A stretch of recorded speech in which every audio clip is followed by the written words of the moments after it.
ये प्यारी सी mother in law है भाई, ऑब्वियसली मदर के साथ तो मदर इन लॉ भी तो अपनी बीवी है।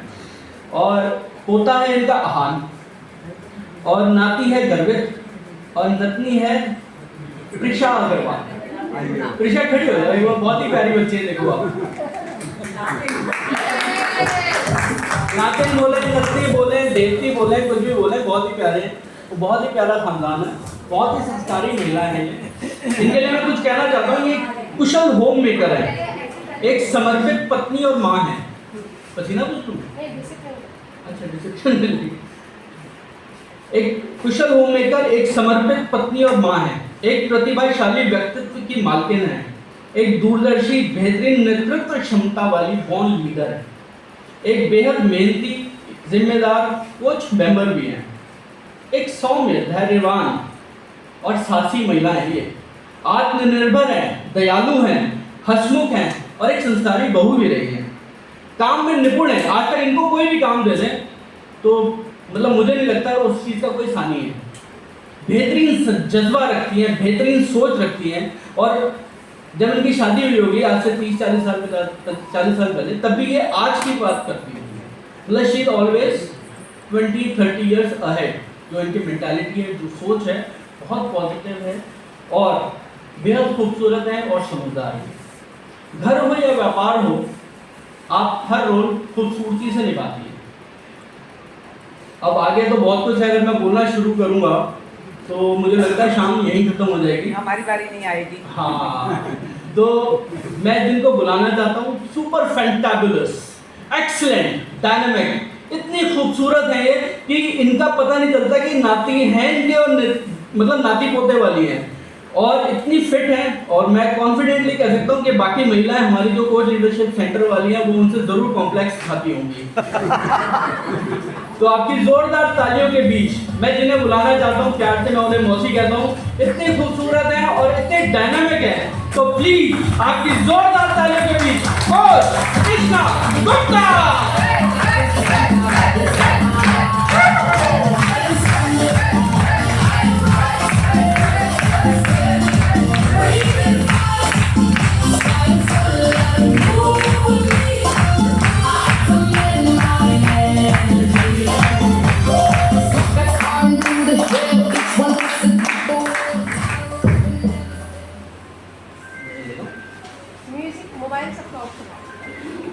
एक जरूरी अनाउंसमेंट, प्लीज आप अपने फोन या तो साइलेंट मोड पे डाल दें, स्विच ऑफ मोड पे डाल दें तो बहुत ही बढ़िया रहेगा, please.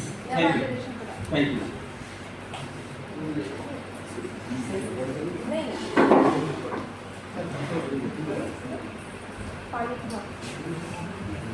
Good morning friends. Good morning friends, कदम कदम पर हम एक दूसरे को गिफ्ट देते व लेते हैं।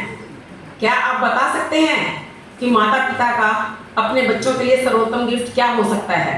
अपना स्वास्थ्य, आशीर्वाद, आशीर्वाद, प्यार और आशीर्वाद, बहुत स्वस्थ रहना। हाँ, काफी हद तक अच्छा बोला है तुमने। आशीर्वाद के साथ अच्छे संस्कार।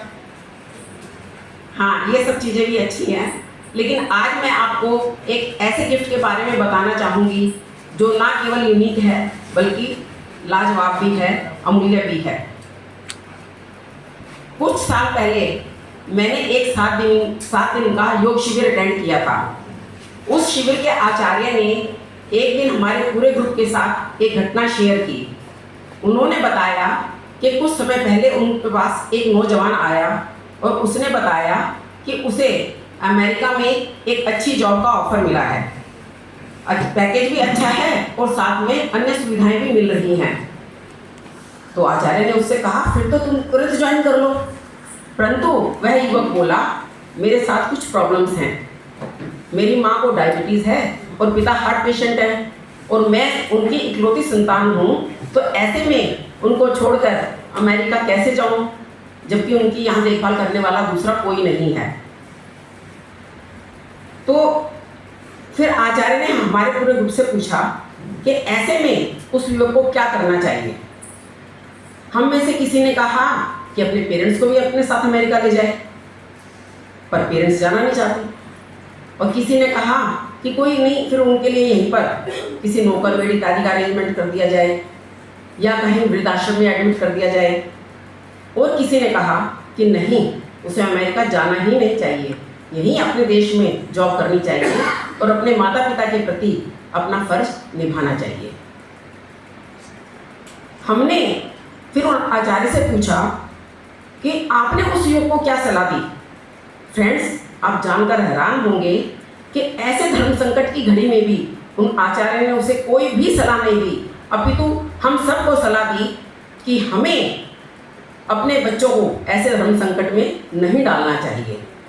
हमें अपनी सेहत का स्वयं खुद ध्यान रखना चाहिए ताकि भविष्य में कोई भी करियर चुनते वक्त हमारे बच्चों को हमारी हेल्थ का कोई इशू ना आड़े आए।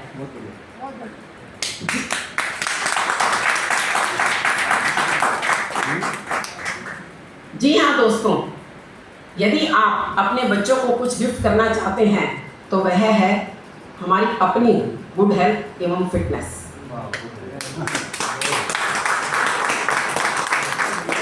ताकि हमारे बच्चे भविष्य में कोई भी व्यवसाय चुनने में, कोई भी करियर चुनने में आज़ाद रहें, फ्री रहें। वैसे तो आज साइंस ने बहुत तरक्की कर ली है, नए नए शोध, नई नई दवाइयाँ, नए नए व बड़े बड़े हॉस्पिटल्स खुल रहे हैं, परंतु फिर भी बीमारियाँ बढ़ती जा रही हैं। ऐसा क्या कारण है कि मोटापा, हृदय रोग, मधुमेह, कैंसर, अस्थि रोग, मस्तिष्क रोग आदि बीमारियाँ बढ़ती ही जा रही हैं। इनका एक ही कारण है, हम लोग नए नए शोध तो करते रहते हैं, परंतु होने वाली बीमारियों की रोकथाम यानी कि प्रिवेंशन के उपायों पर अमल नहीं करते और ना ही रोग उत्पन्न करने वाले कारणों को दूर करने का प्रयास करते हैं। यदि बीमारी का इलाज ढूंढने की बजाय बीमारी ही ना होने दी जाए तो पूरी की पूरी मानवता स्वस्थ व दीर्घायु हो सकती है। WHO की रिपोर्ट के अनुसार सन 2030 तक हमारा देश डायबिटीज़ व हार्ट पेशेंट कैपिटल बनने जा रहा है और जिसे ठीक करने में पूरी दुनिया के संसाधन भी कम पड़ जाएंगे। यह तो आप सभी जानते हैं कि डायबिटीज़ हेरिडेटरी है, आनुवांशिक है और लगभग 52% डायबिटिक पेशेंट हार्ट पेशेंट बन जाते हैं और सबका उपचार संभव नहीं होगा। सब रोगों का एक ही कारण है, शरीर में टॉक्सिन्स का बढ़ना। वैसे तो नेचर ने शरीर में ऐसा सिस्टम बनाया हुआ है कि टॉक्सिसिटी बनती रहती है, वह मल, मूत्र, पाद, पसीना, डकार, जवाई, मुख बलगम, छींक, निद्रा, आंसू द्वारा निकलती रहती है। लेकिन जब टॉक्सिन्स अधिक बढ़ जाते हैं व निष्कासन कम हो तो शरीर में रोग पनपने लगते हैं।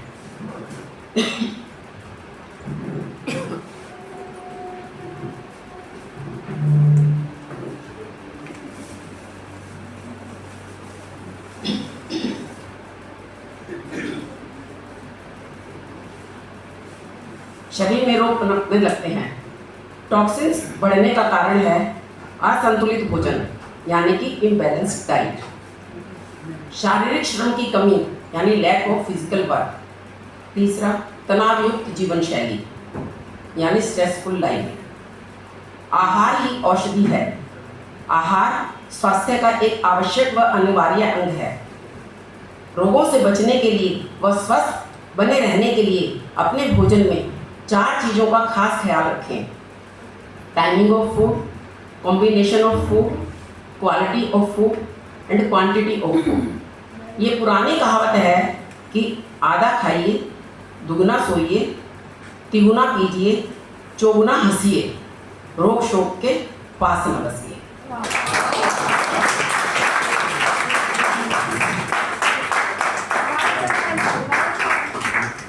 आधा खाइए, दुगना सोइए, तिगुना पीजिए, चौगुना हंसिए, रोग शोक के पास न बसिए। मैं बस दुगना खाती हूँ।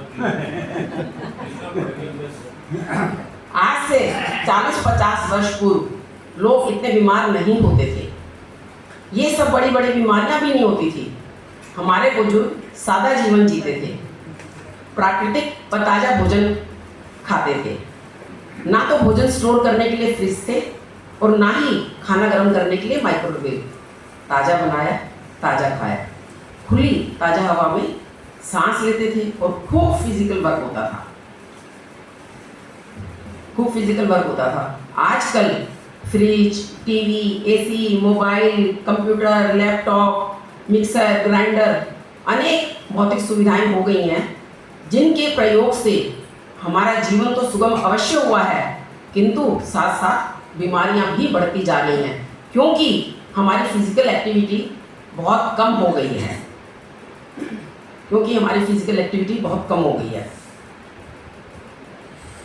आजकल एक दिन मैं सुबह पार्क में गई तो एक बुजुर्ग बड़े जोर जोर से चिल्ला रहे थे, एक लगाओ 23 पाओ, एक लगाओ 23 पाओ। लोगों ने समझा कोई पागल है भला, ऐसा कौन सा व्यापार हो सकता है जिसमें एक लगाने से 23 मिल जाए। एक लगाकर 3 देने वाले ही ठग बाबा निकलते हैं, और यहाँ तो एक के बदले 23 की बात हो रही है। किसी ने उनके अर्थ को ना समझना चाहा, लेकिन वो बूढ़े बाबा बिल्कुल ठीक कह रहे थे। यदि हम सुबह घर से बाहर निकलकर खुली ठंडी हवा में 1 घंटा अपने तन और मन को स्वस्थ रखने के लिए लगाएं, तो बाकी के 23 घंटे हम स्वस्थ, प्रसन्न व ऊर्जावान रहेंगे।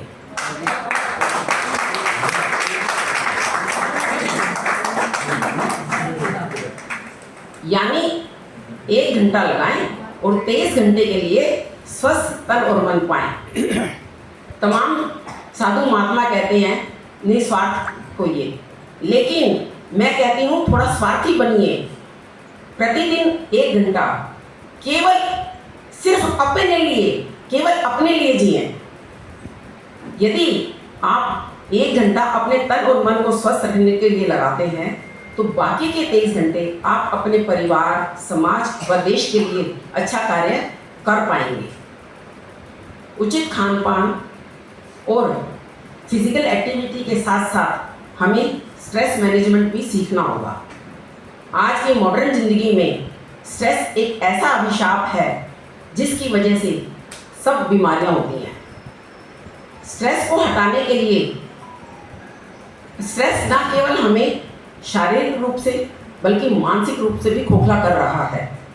स्ट्रेस को हटाने के लिए कोई ज़रूरी नहीं है कि बहुत बड़े बड़े कार्य करने पड़े या फिर किसी बाबा के आश्रम में जाके प्रवचन सुने। अपने दैनिक जीवन में कुछ क्षण किसी एक ऐसी एक्टिविटी को दें जिसको करने में आपको आनंद मिलता हो। किसी के लिए वह डांस हो सकता है तो किसी के लिए पेंटिंग, कोई कुकिंग करके खुश होता है तो कोई रीडिंग, किसी को गार्डनिंग में मज़ा आता है तो किसी को आउटिंग में, कोई किट्टी में जाके रिलैक्स होता है, कोई मूवी देख के रिलैक्स होता है। और तो और हमें अपने फ्रेंड्स भी पॉजिटिव थॉट वाले चुनने चाहिए, जैसे कि हमारे CLCN, जैसे कि हमारे योग साधक।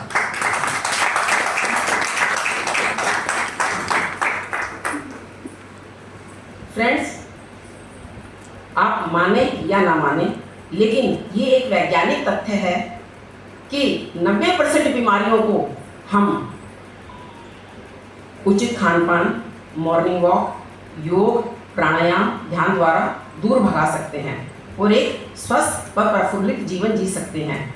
तो क्यों ना हम अपने बच्चों को भी इस प्रफुल्लता का तोहफा दें, क्यों ना हम अपने बच्चों को भी इस प्रफुल्लता का तोहफा दें। खुद भी हेल्दी रहें और बच्चों को भी बचपन से ही हेल्दी लाइफस्टाइल की आदत डालें, ताकि वो भी एक रोग मुक्त व खुशहाल जीवन जिएं। मेरा मानना है कोठी बंगला कार जायदाद में माया, सबसे बड़ा सुख निरोगी काया।